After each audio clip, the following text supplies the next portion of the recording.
I need to say this because this edification and this idea that Donald Trump is some kind of God figure is getting way, way out of control. This entire weekend, I've been arguing with Donald Trump supporters, doing everything they can to defend Donald Trump, to the point where they actually believe that he's Jesus Christ on his way to be crucified. I found this article from Salon.com, and it pretty much gives you the idea of what we're facing here and now.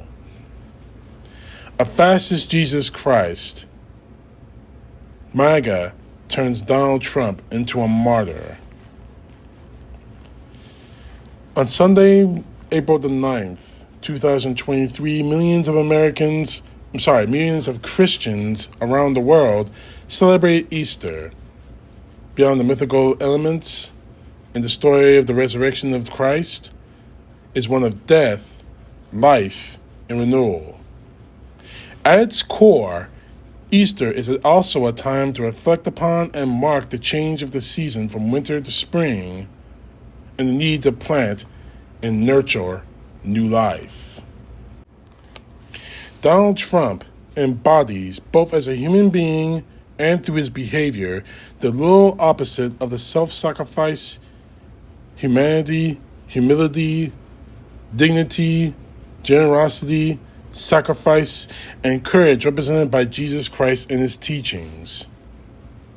Trump is also the antithesis of the forces of health, life, and regeneration represented by the Easter holiday.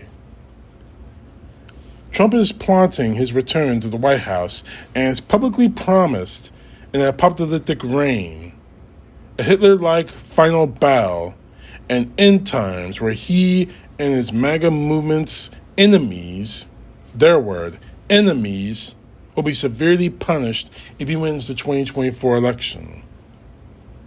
These facts have not stopped Trump, his propagandists, and cultists, like most notably Mary Taylor Greene. Nelson Mandela was arrested, served time in prison. Jesus was arrested and murdered by the Roman government. From elevating him to the level of Jesus Christ, as if Trump is a martyr who is being persecuted for doing the work of God himself. When Trump was recently arrested and arraigned for crimes connected to hush money payments he made to his mistress during the 2016 political campaign, he reportedly wanted to have a public perp walk and be photographed for a mugshot because he believed it would make him look like Jesus Christ to his followers.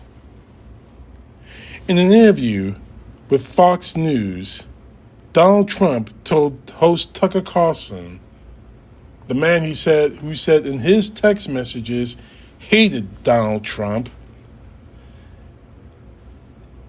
Trump told Carlson that the police and other court officials were crying, extremely upset, and apologizing to him for being forced to arrest and arraign him. The courthouse, which is also a prison, in a sense, they signed me in.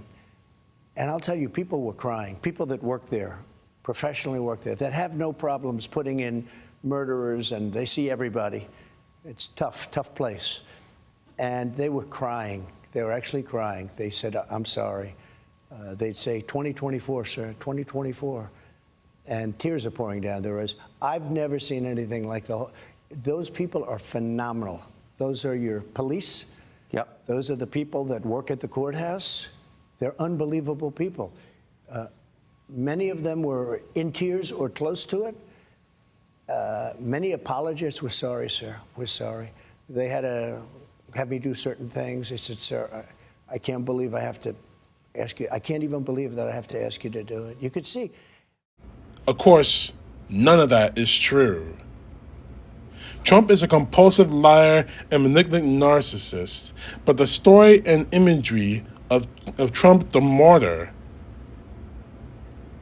being taken off the court to be executed like Christ or some other divine figure is a powerful and compelling figure for his cultists and others to follow. Trump would go on to celebrate the Easter holiday by using his Truth Social disinformation platform to amplify death threats against President Biden, maniacal rants about World War III and other massive violence, and white supremacists, conspiratists, anti-Semitic, and other threats of stochastic terrorism and violence by him and his followers against enemies, their word, enemies, such as Manhattan District Attorney Alvin Bragg and members of the Department of Justice. In a series of conversations at Salon.com, psychiatrist Justin Frank responded to Trump's Easter Day threats, and I quote, "To anyone paying attention to Trump's outbursts are transparent. He gives permission to unstable people to carry out their grievances at a murderous level. This is not just because violent people love Trump, but because they are following Trump's stated practices of striking back 10 times as hard." His words, Donald Trump's words, striking back 10 times as hard with any means available when he feels wronged. I'm beginning to think a warning or even a gag order is not sufficient. He needs to be secured where no one can hear his generally dangerous outpourings, and it needs to be now, unquote. Donald Trump's anointment as some type of new Jesus Christ exists in a much larger context of how white right-wing Christian fundamentalists view Trump as a tool for their anti-democracy theatrical project. Likewise, Trump has no respect or sincere interest in Christianity and the Christian right. They are just a means for him to get and keep unlimited power. Calling Trump's martyrdom a symptom of a much larger and much more dangerous problem.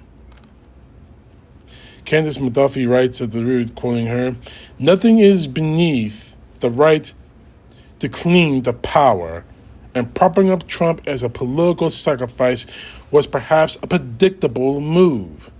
Even though it's obviously outrageous and ridiculously tone deaf, it's how conservatives have always moved, and it's proven alarmingly effective."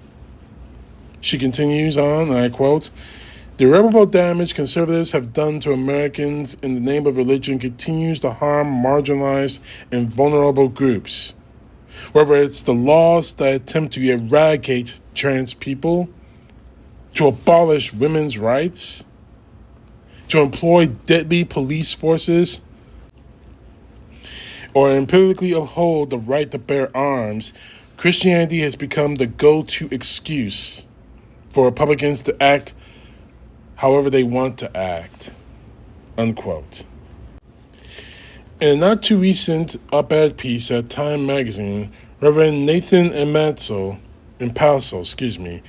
who is a priest in the Episcopal Church and executive director of Faithful America, offers the following warnings about Trump as Jesus Christ.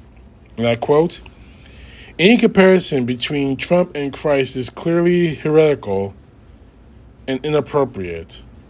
However, these extremist voices are right about one thing. There is indeed a parallel between Donald Trump's arrest and Holy Week.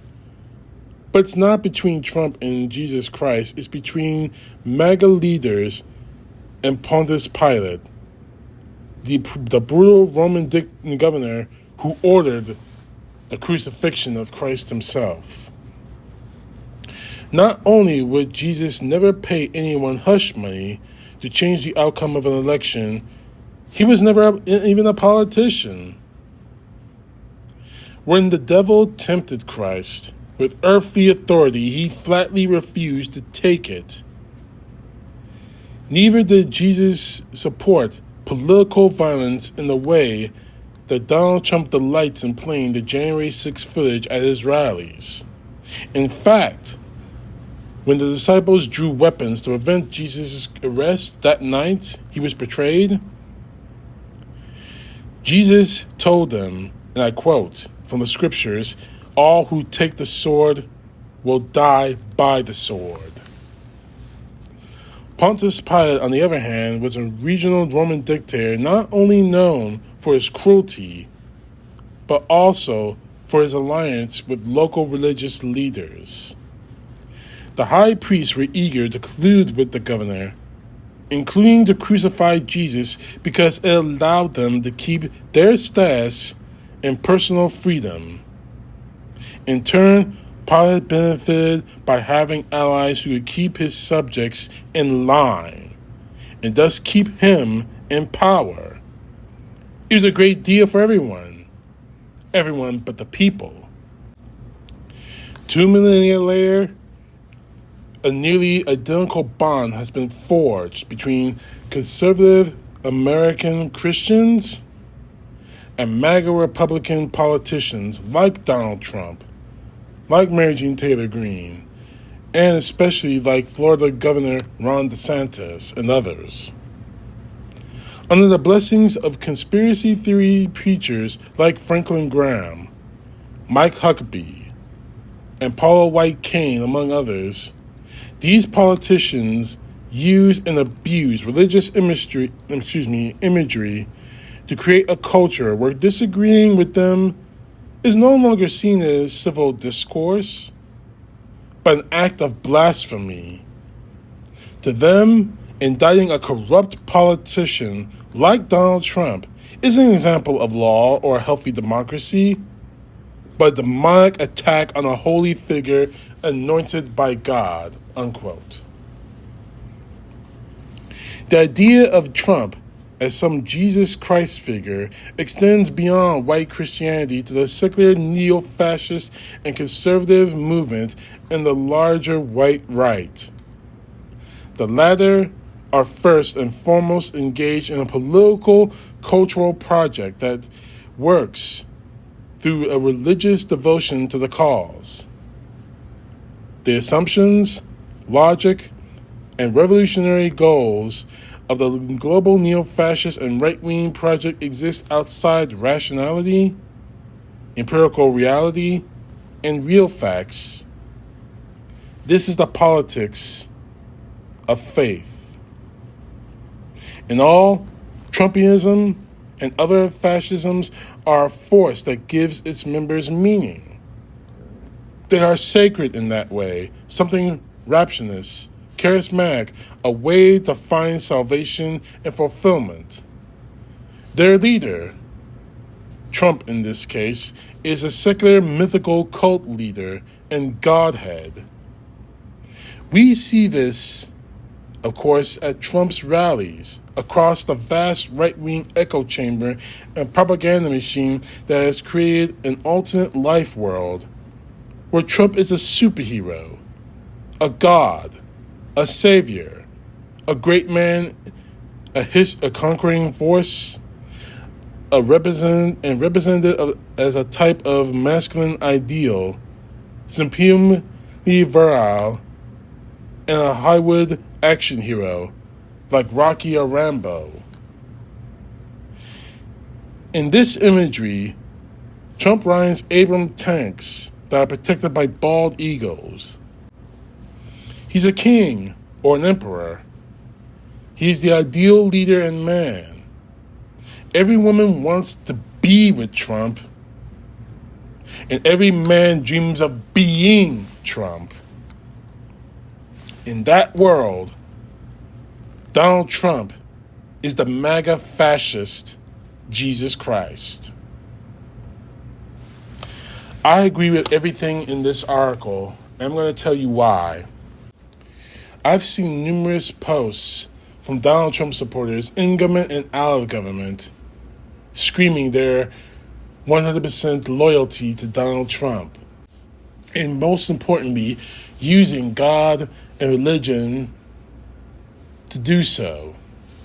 People like Nick Adams posting almost all weekend about how Donald Trump loves God, how Donald Trump is backed by God, how Donald Trump no one loves the Bible more than Donald Trump. Nobody.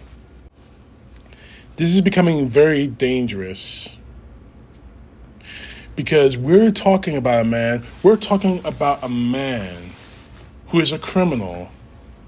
Jesus Christ was persecuted, beaten by corrupt politicians and corrupt religious leaders. Yes, he sacrificed himself for the sins of man, for humanity to be saved. Yes.